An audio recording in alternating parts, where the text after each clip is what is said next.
Save करते ही यहाँ पर ये रेंडर स्टार्ट होगा। ये देखो एक्सपोर्टिंग इमेज आया ना, ये 87% हुआ, यहाँ से एक रेंडर हमारा कंप्लीट हो गया।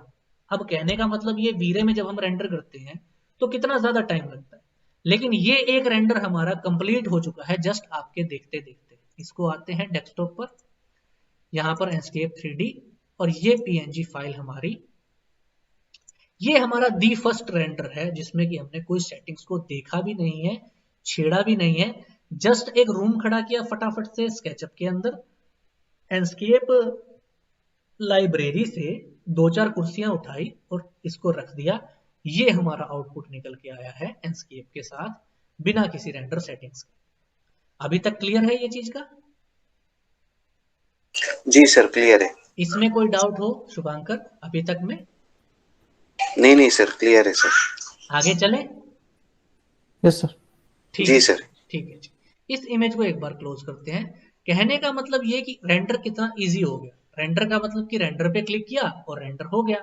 अभी इसके रेजोल्यूशन वगैरह पर भी आएंगे, वो भी समझाऊंगा आपको। उससे पहले एक बार इन ऑप्शंस को समझते हैं। पहला था स्क्रीनशॉट के लिए, दूसरा है बैच रेंडरिंग के लिए। बैच रेंडरिंग का मतलब ये, जैसे मान लीजिए आपने 10 सीन सेट कर लिए, ठीक है, उसके बाद आप अगर ये बैच रेंडरिंग का ऑप्शन लोगे ना, तो वो एक सीन के बाद दूसरा, दूसरे के बाद तीसरा, तीसरे के बाद चौथा, ऐसे करते हुए जितने सीन आपने मैनेज किए होंगे सबको रेंडर करेगा एक के बाद एक, और आपको एक फोल्डर में दे देगा।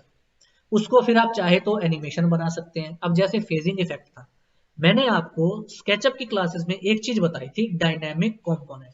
डायनेमिक कंपोनेंट में इस सोफा को हम एक क्लिक करते थे तो ये पीछे की तरफ सरकता था, दूसरे क्लिक पे थोड़ा और, तीसरे पे थोड़ा और, चौथे पे थोड़ा और, पांचवे पे ये दीवार से बाहर चला जाता था, ठीक है ना। तो वो 5 सीन में जो ये सोफा अंदर आ रहा है, वो 5 रेंडर कितनी जल्दी हो गए, क्लिक किया और रेंडर, क्लिक किया और रेंडर, क्लिक किया और रेंडर।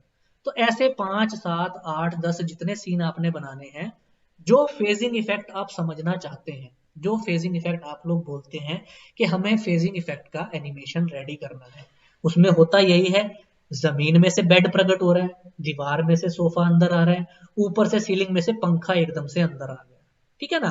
तो ये चीजें जो कोई उड़ती हुई आ रही है या एकदम से प्रकट हो रही है या ऐसा कुछ हो रहा है, ये सब होता है फेजिंग इफेक्ट। ये लुमियन में रहता है। ऐसा फेजिंग इफेक्ट हम स्केचअप और एस्केप को मिला करके बहुत बढ़िया से बना सकते हैं। डायनेमिक कंपोनेंट की हेल्प लगती है, वो मैंने आपको स्केचअप की पिछली क्लासेस में क्लियर कर दिया था, तो उसको अभी हम ज्यादा डिटेल में नहीं जाएंगे। बेसिक एक बार इसका कॉन्सेप्ट समझ लें, वो चीज का भी आने वाली क्लासेस में मैं आपको 15 सेकंड 20 सेकंड का फेजिंग इफेक्ट भी इसमें रेडी करके दिखाने वाला हूँ कि कमरे में चारों दीवारें चारों तरफ से आएंगी, बीच में से बेड प्रकट होगा, दीवारों पर से फोटोज आ जाएंगे, सामने की तरफ एलसीडी आ जाएगी, एलईडी पैनल आ जाएगा, ये सब दीवारों में से निकलता हुआ हमें दिखाई देगा। ये होता है फेजिंग इफेक्ट। तो वो भी हम बना सकते हैं नॉर्मल रेंडर से भी या बैच रेंडर से भी, ठीक है। इसके बाद हमारा नेक्स्ट ऑप्शन है 360 पैनोरमा। उसमें यही करता है कि जो ये हमारा व्यू होता है ना, इसको 360 के हिसाब से रेंडर करता है। जैसे ये स्क्रीनशॉट पे रेंडर स्टार्ट हुआ था, 360 पर भी रेंडर स्टार्ट होगा। तो ये 360 का था। इसके बाद ये है EXE स्टैंड अलोन। ये दो तरह से ऑप्शन है, एक तो EXE स्टैंड अलोन होता है, एक वेब स्टैंड अलोन। ये हमारी एस्केप की फाइल को किसी दूसरे सिस्टम में ऑन करने के लिए काम आता है।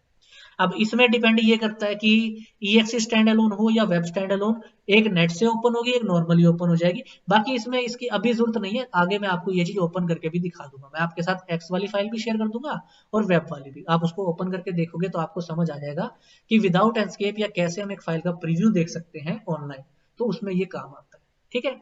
ये हमारे नॉर्मल टैब थे, इन टैब से हम अब आगे चलेंगे। अगर इसमें भी कोई डाउट हो या कोई क्वेश्चन हो तो अभी के लिए आप पूछ सकते हैं।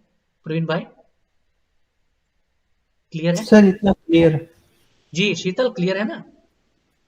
हाँ सर क्लियर है जी साजिद भाई?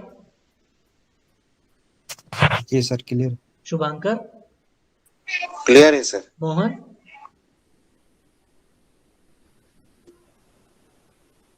शायद ऑडियो कनेक्ट नहीं है, कोई बात नहीं।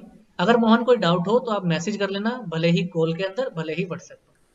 संजय जी आपका अगर अभी आप बाहर हो तो कोई दिक्कत नहीं है, बाकी कुछ डाउट हो तो आप भी बता देना जैसा आपको ठीक लगे। मैं अभी आगे चलता हूँ, ठीक है। अब इसके बाद आ जाते हैं अगले इन ऑप्शंस की तरफ। इसके बाद हमारा जो बेस है ना वो चीज क्लियर हो जाएगी। अब इसमें देखिए फर्स्ट ऑप्शन है यहाँ पर मिनी मैप के लिए इसमें भी नॉर्मल ना लोकेशन वगैरह ऐड करके और पर्टिकुलर हम कहाँ क्या देख रहे हैं क्या कर रहे हैं ये सब चीजें हम मैनेज कर सकते हैं। तो इसकी नॉर्मल आपको अभी जरूरत नहीं है, इसको फिलहाल हम ऑफ ही रखते हैं, मिनी मैप की हमें जरूरत नहीं है। हम अपना यहाँ से सीन 1 पर ही रहते हैं, सीन 1।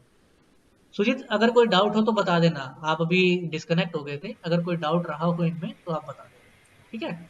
सर नेटवर्क का प्रॉब्लम इशू चल रहा है अभी, कोई नहीं, कोई जैसा ही नहीं। देखूंगा सर। जी जी जी जी, आप देख लेना और मैं इसके बाद आपसे थोड़ी देर में कनेक्ट करता हूँ। आपका जो डाउट या कुछ है वो हम कॉल पर भी समझ सकते हैं या मैं करवाता हूँ, ठीक है? तो अभी इसको एक बार लेके चलते हैं। सीन 1 पर वापस आ गए, इसको जूम बड़ा कर लिया, मिनी मैप को हमने हटाया। इसके बाद ऑप्शन है सेव फ्रेम का, इसको क्लिक करते ही ये फ्रेम आएगा जो हम इस पे रेजोल्यूशन ले रहे हैं। अब रेजोल्यूशन लेंगे कैसे वो हमें आगे सेटिंग्स में मिलेगा। अभी के लिए इसमें जो रेजोल्यूशन है उसके हिसाब से ये ऐसा दिखा रहा है। सेव फ्रेम चाहे तो हम ऑन रख सकते हैं, चाहे हटा सकते हैं, फिलहाल मैं हटा देता हूँ। नेक्स्ट ऑप्शन देखिए, ये अभी है ना ब्लैंक दिखा रहा है, मतलब ये हिडन दिखा रहा है। वो इसलिए क्योंकि मैंने इसको स्केचअप के साथ लाइव सिंक किया हुआ है। अगर इसको मैं सिंक्रोनाइज को हटा दूंगा ना तो यहाँ ये ऑप्शन प्रीव्यू मिल जाता है। अब देखिए इसमें डिफरेंस क्या आएगा, यहाँ पर पर्सपेक्टिव है, 2 पॉइंट पर्सपेक्टिव है और ऑर्थोग्राफिक है। ये व्यूज यहाँ पर तब काम करते हैं जब हमने इसको स्केचअप के व्यू से हटा रखा होता है। अगर मैं इसको वापस से मिनिमाइज रखते हुए स्केचअप में सिंक्रोनाइज व्यू ऑन कर देता हूँ तो ये यहाँ वाले सीन को उठा लेता है। यहाँ जो कैमरा 2 पॉइंट पर्सपेक्टिव है या ऑर्थोग्राफिक या जो भी चीज है ये दिखाएगा तो हमारा ये ऑप्शन हिडन हो जाएगा। और अगर स्केचअप में से हटा होगा तो यहाँ हम सेट कर सकते हैं, ये हमारे ऊपर रहता है। नॉर्मली स्केचअप वाले में काम चल जाता है, दिक्कत नहीं है, ठीक है? इससे अगला ऑप्शन भी जो हिडन हो रहा था, एक है फ्लाई मोड, एक है वॉक मोड। फ्लाई मोड में ये जैसे मैं क्लिक कर रहा था ना और अंदर जा रहा था तो ये थोड़ा सा इस तरह से आता है कि जैसे एक तरफ इसमें हम आगे पीछे जा रहे हैं या थोड़ा इस तरह से दिखा रहा है, और दूसरा वॉक मोड में ये थोड़ा चलता हुआ, जैसे आगे आगे चलेंगे तो ये चलता जाएगा। ये एनिमेशन वगैरह में आपको काम आएगा, आगे मैं आपको इसको बता दूंगा। अभी के लिए हम इसको वापस से सिंक्रोनाइज रखेंगे तो ये दोनों ऑप्शन हिडन रहेंगे, इनकी हमें जरूरत फिलहाल नहीं है। फिलहाल हम स्केचअप के बेस को लेते हुए मॉडल बनाएंगे, इसमें ऑप्शंस को समझेंगे, लाइटिंग को समझेंगे, day light view, night view, interior, exterior, फिर धीरे धीरे करते हुए बाकी ऑप्शंस पर हम आ जाएंगे, ठीक है? इसके बाद चलते हैं नेक्स्ट ऑप्शन पे, VR हेडसेट। अब इसमें देखिए ये जो ऑप्शन है ना ये वर्चुअल रियलिटी व्यूअर के लिए काम आता है। अभी इसमें हमारे पास ना तो कोई ऐसा डिवाइस है और ना हमें इसको यूज करना है। फिलहाल मैं इसको हटा देता हूँ। ये जब काम आएगा जब मेरे पास कोई VR व्यूअर का डिवाइस होगा, वो मैं कनेक्ट करके इनको बना सकता हूँ। नॉर्मली ये जैसा 360 व्यू रहता है ना उसी टाइप से चीज काम करती है। प्रवीण कुछ कह रहे थे? नहीं सर। ठीक है, ठीक है। तो ये अपना जो है इसमें VR हेडसेट का ऑप्शन है, इसको स्किप करेंगे। इसके बाद देखिए दो ये सेटिंग्स के ऑप्शन है, एक है हमारा विजुअल सेटिंग, एक है हमारा रेंडरर विंडो सेटिंग। पहले विजुअल सेटिंग समझते हैं। विजुअल सेटिंग को भी हम एस्केप को एक बार बड़ा कर लेते हैं और विजुअल सेटिंग्स पर आ जाते हैं। इसमें थोड़ा ध्यान देना, इसको थोड़ा ध्यान से समझना। हालांकि बेसिक ही बताऊंगा अभी तो, क्योंकि सेटिंग्स तो हम अगली क्लास में आराम से बनाएंगे, अभी ज्यादा डिफरेंस इसमें नहीं आएगा, लेकिन थोड़ा ध्यान से समझना। एक तो मेन कॉन्सेप्ट जो है वो है मोड जो है व्हाइट रखेंगे या इसमें जो बाकी ऑप्शन है, देखिए व्हाइट में ये सब कुछ व्हाइट हो गया। ये अपना जैसे वो एम्बिएंट ऑक्लूजन टाइप का होता है ना वैसी इमेज या वैसा कुछ दिखाना है तो ये हम कर सकते हैं। पोलिस्ट्रल का जो है लाइट व्यू का है या फिर हमारा नन। तो फिलहाल नन में हमारा नॉर्मल मटेरियल आते हैं, हम रेगुलरली नन पर ही निकालते हैं इसको, ठीक है?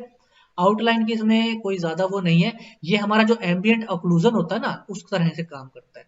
देखो जितना बढ़ा रहा हूँ आउटलाइन देख रहे हो ना कितनी मोटी हो रही है। उसमें क्या होता है स्केचअप के वीरे के अंदर एम्बिएंट ऑक्लूजन से यहाँ पर थोड़ी सी शेडो आने लग जाती है, ठीक है? तो इतनी मोटी लाइन की तो जरूरत नहीं है, लेकिन जीरो की बजाय, जीरो पे अगर ये बिल्कुल फ्लैट आ रहा है थोड़ा सा इसको दिखा दें तो थोड़ा सा वो ऑक्लूजन टाइप का आ जाता है ना, एम्बिएंट जो आ जाता है, तो वो हम दिखा सकते हैं। नॉर्मल जीरो रखते हैं, ये चीज हम सेटिंग्स में मैनेज करेंगे।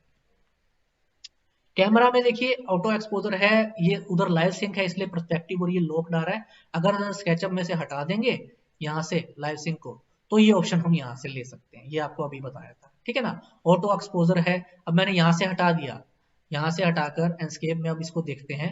ऑटो एक्सपोजर हटाते हैं तो थोड़ा फर्क आ रहा है। ऑटो एक्सपोजर से ये ऐसा था, क्लिक करने पे ऐसा है। एक्सपोजर फाइल का कितना दिखाना है, बर्न्ट दिखाना है, बिल्कुल डाउन दिखाना है, कैसा दिखाना है, ये हमारे ऊपर है। Field of view normally 90 degrees रहता है, इसको हम अपने हिसाब से 45, 35 या स्केचअप में सिंक्रोनाइज करेंगे ना तो उससे ये चीज चेंज हो जाएगी। स्केचअप में सिंक्रोनाइज करते ही फील्ड ऑफ व्यू हट जाता है जितना स्केचअप का था, 50 ले रखा है यहाँ पे, चेक करते हैं। ये देखिए 50 डिग्री है, तो जितना स्केचअप का है अगर वो अप्लाई हो जाएगा तो वो लॉक्ड रहेगा, और सिंक्रोनाइज हटाएंगे तो हम अपने हिसाब से इसको मैनेज कर सकते हैं। नॉर्मली ये 90 आता है, 90 पर ये इतना आ रहा है, ठीक है। वापस से स्केप बड़ा करते हैं और इस विजुअल सेटिंग में आते हैं, exposure, field of view, depth of field. अब इसको आप बढ़ा के अगर देखोगे, इसमें वही है डेप्थ ऑफ फील्ड के लिए जैसे होता है ना, थोड़ा सा हम बाकी चीजों को जो मैनेज करते हैं, ये भी आपका मैं अगले सेटिंग्स में जब हम इस पे काम करेंगे तो इसको आपको बता दूंगा कि कितना हिस्से को ब्लर करना है, कितना क्या करना है। अभी आप रेंडर देख रहे हो ना, डेप्थ ऑफ फील्ड बढ़ा दी तो सारा ही पर्टिकुलर ब्लर हो गया। जैसे वो डीएसएलआर वाला व्यू निकालते थे ना स्केचअप में, उसमें ये अपना काम आता था। तो अकॉर्डिंगली पर्टिकुलर चीजों को लेके थोड़ा अगर बाकी हिस्से को कम ज्यादा करना है, डीएसएलआर टाइप से बनाना है, तो वो ले सकते हैं।